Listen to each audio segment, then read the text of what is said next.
Hi, welcome to the Times of Israel's Daily Briefing. It is Monday, January 27th, and I'm Jessica Steinberg. I'm speaking today with political correspondent Tal Schneider and environmental reporter Sue Sirks. Good morning to you both. Good morning, Jessica. Good morning. Hi there. It is day 479 of the war. Israel is starting to allow masses of Gazans to return to the north of the Gaza Strip as hostages Arbel Yehoud, one of the final female civilian hostages, and Agam Berger, the fifth of the 5 surveillance soldiers, are announced to be freed at the end of this week. We'll talk about that as well as the extension of the Lebanon truce until February 18th, some more hostage deal details, and the very complex issues faced by Israeli humanitarian aid workers in Gaza. And Tal will also talk to us about a trip she made to Kibbutz Nir Oz a little while ago. We'll talk about all of it after a quick break.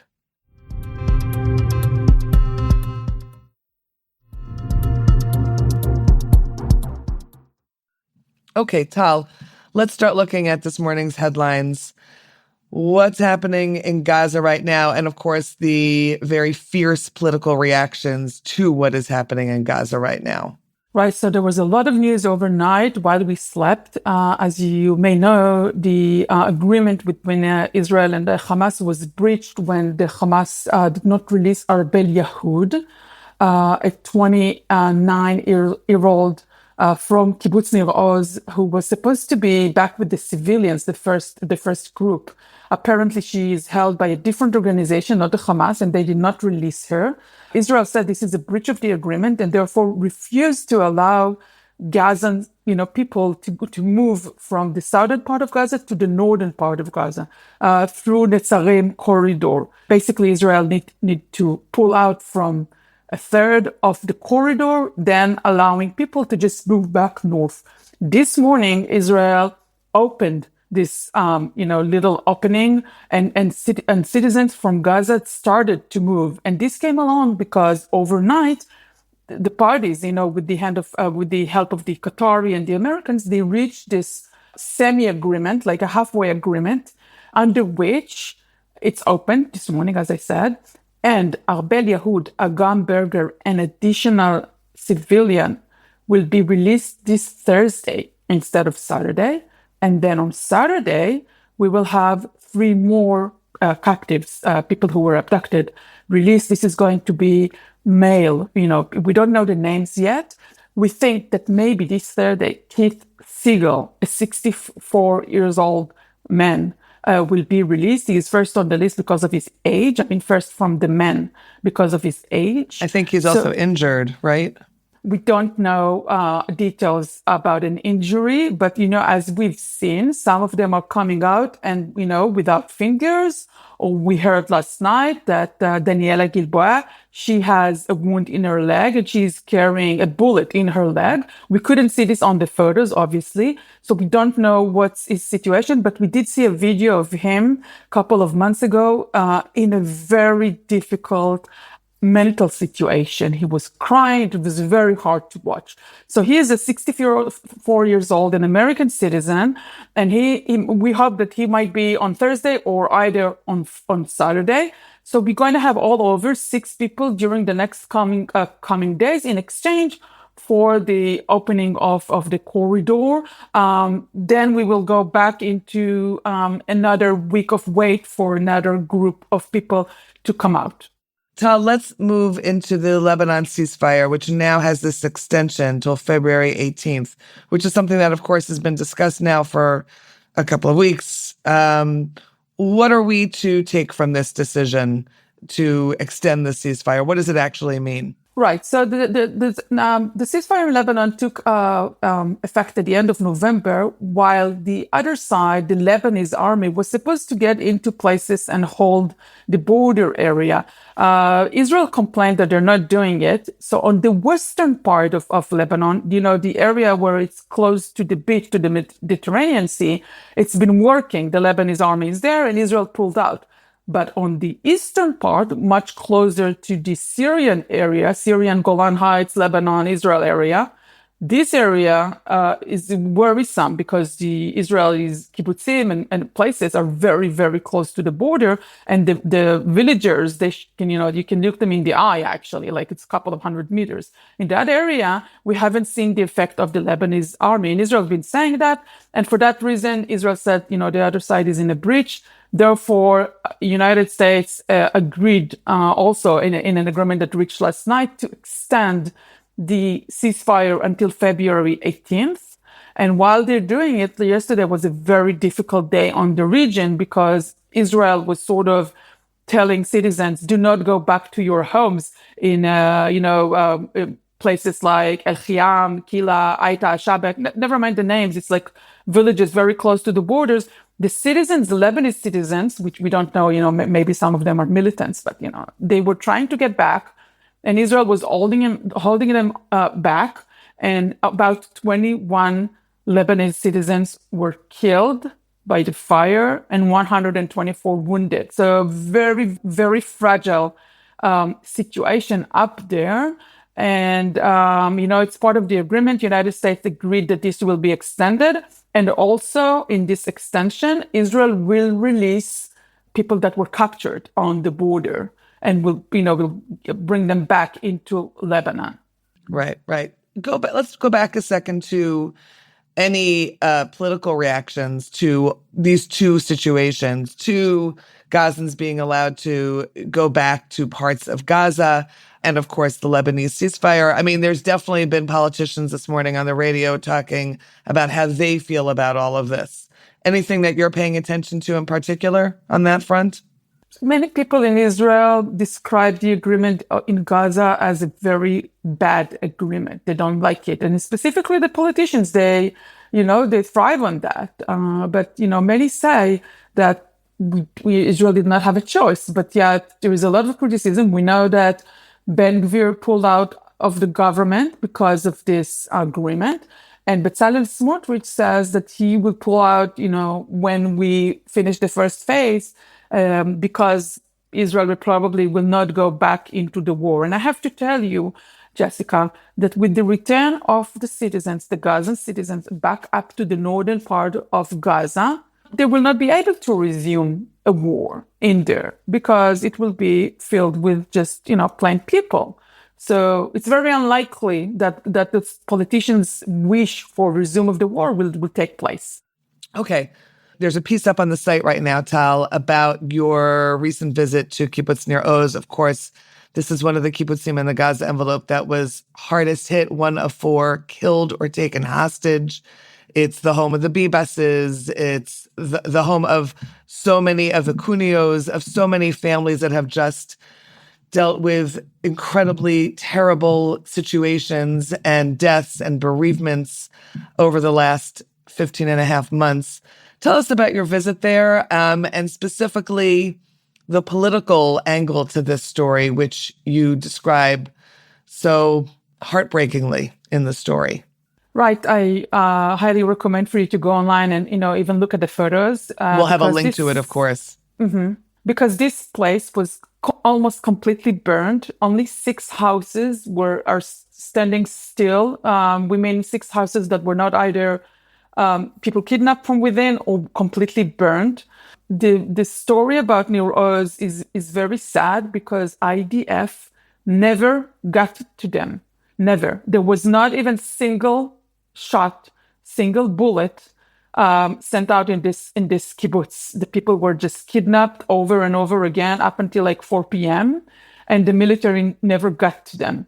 So it's a weird situation where the kibbutz is on the outwards, it's not ruined, all of the vegetation, all of this, the trees, and they have a very special botanic garden, inside the kibbutz between the houses.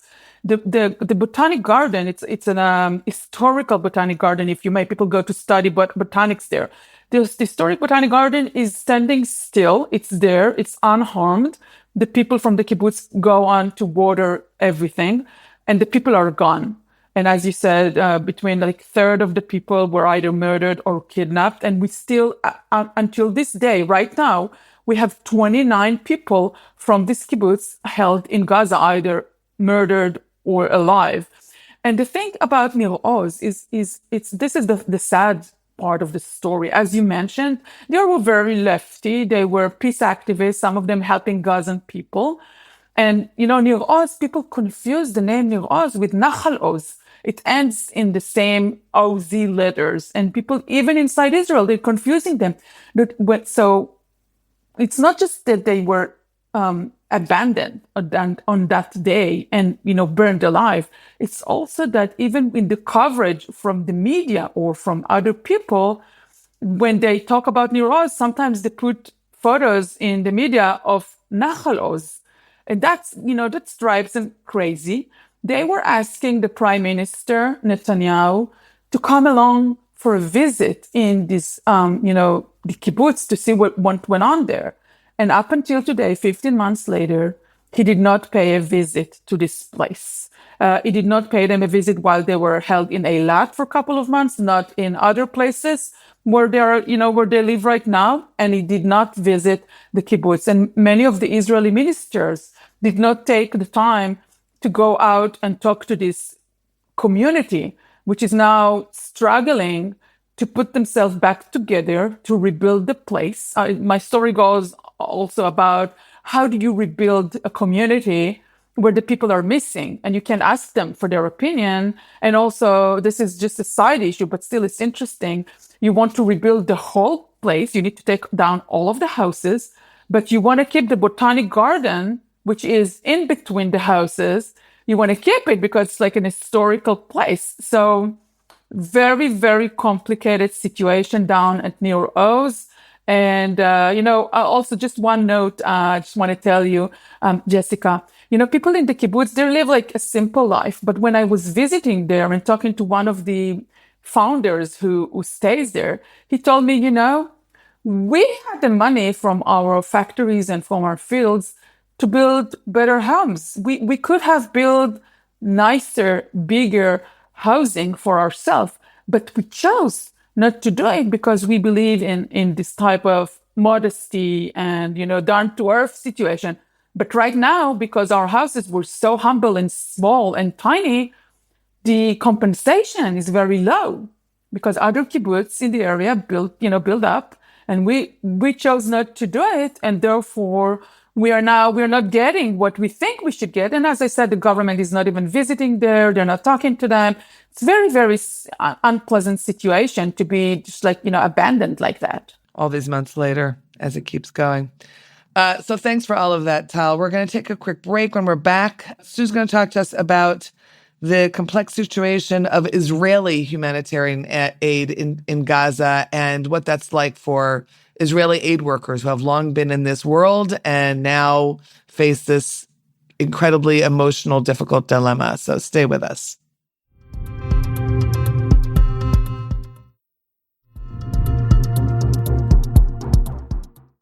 Okay, Sue, so you've got a piece that will also run along with this podcast about this, as I said, this very complex situation.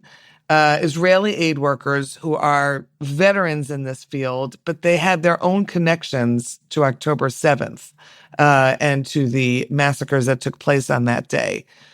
Tell us what you were finding and how you got into this story. I got into this story because I was covering the annual conference of the Society for International Development, the Israel branch. And this is it's a very, very sensitive subject, but it's a subject that the members of this organization are talking about. I actually attended a workshop, but they asked me not to report on it. For lots of reasons, the Israeli public, or large sections of the Israeli public are not ready to countenance Israel providing aid to Gazans. Those that think that Gazan civilians were complicit in what happened on October the 7th say, a plague on all your houses. Some of the people who I spoke to were directly involved in different ways with October the 7th. Professor Dorit Nitzan, for example, of Ben Gurion University, her daughter lives in one of the communities close to the Gaza border. The daughter wasn't there on October the 7th, but her husband and children were, and miraculously the terrorists just passed over. That's the word I was looking for. Passed over the house, and she says, I'm a mother and I'm a grandmother. And she also mentioned the Holocaust, that we're just the third or fourth generation after the Holocaust, still trying to build ourselves as a people. And yet, as a humanitarian aid worker, and she worked for the World Health Organization in a very senior position for many years, you have, the humanitarian equivalent of the Hippocratic Oath, whereby you help wherever there's a need. Now, it has to be said that at the moment, Israelis cannot go into Gaza.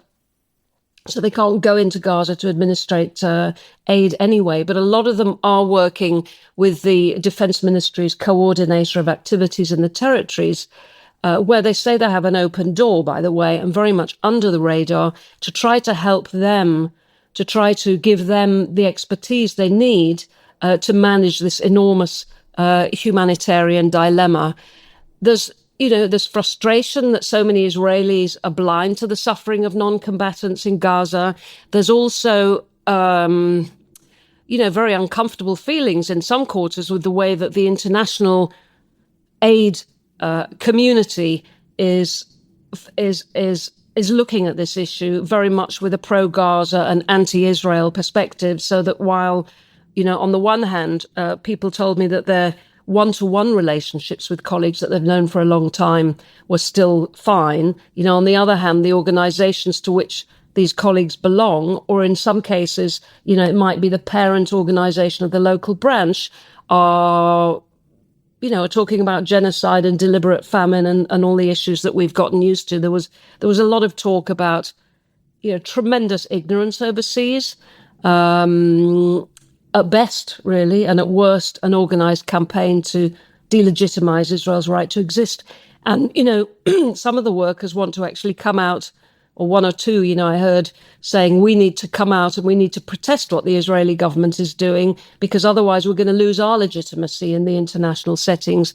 So it is terribly complex. Professor Nitzan, who was involved in an academic study, which we actually published, saying that the amount of protein that was going into Gaza was sufficient.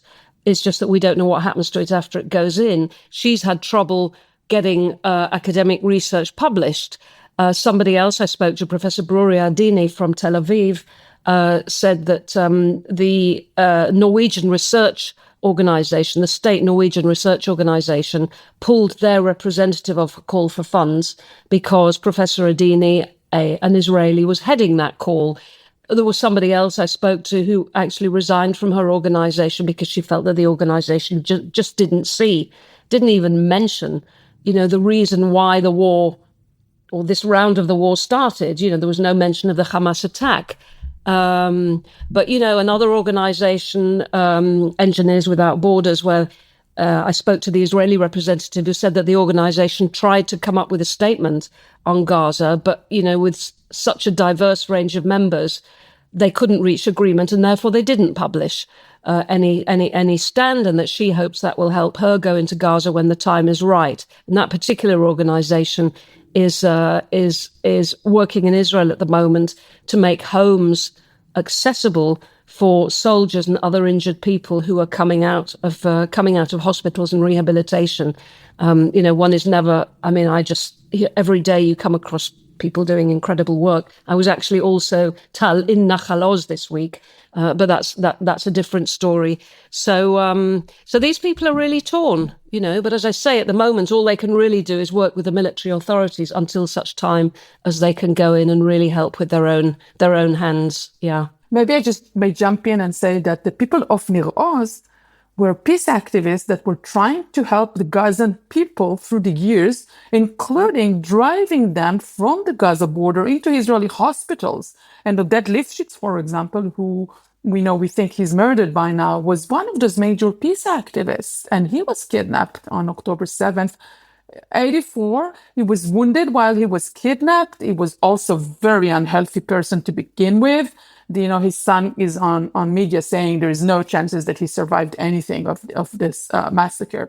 But he was a very engaged in helping, civilian population of Gaza for many years. And Sue, I wanted to mention from your story, I saw that you mentioned Aaron Schroen, another academic who's involved in humanitarian aid. He's mentioned in your story, his sister and brother-in-law were killed in Cholit on October 7th.